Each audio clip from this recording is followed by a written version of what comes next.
اللہ الرحمن الرحیم۔ جب کسی کو رخصت کریں تو کون سی دعا پڑھیں؟ میرے اور آپ کے آقا صلی اللہ علیہ وسلم آپ نے ہم کو یہ دعا سکھائی ہے۔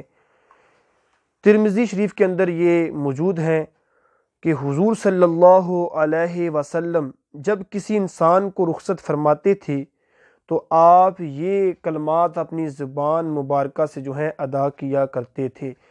جو کلمات حضور علیہ السلام ادا کیا کرتے تھے وہ یہ ہیں: استودع اللہ دینک و امانتک و خواتیم عملک۔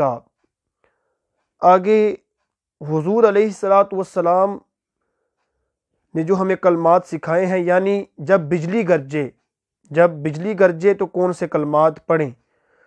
حضور علیہ السلام بادلوں کی گرج اور بجلی کی کڑک کے وقت یہ دعا پڑھتے تھے، یہ بھی ترمذی شریف کے اندر موجود ہیں: اللہم لا تقتلنا بغضبک ولا تہلکنا بعذابک وعافنا قبل ذالک۔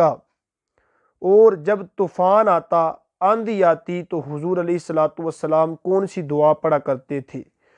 حضور اقدس صلی اللہ علیہ وسلم جب طوفان آتا، آندھی آتی تیز، تو یہ دعا پڑھتے تھے: اللہم انی اسألک من خیرہا وخیر ما فیہا وخیر ما ارسلت بہ واعوذ بک من شرہا وشر ما فیہا وشر ما ارسلت۔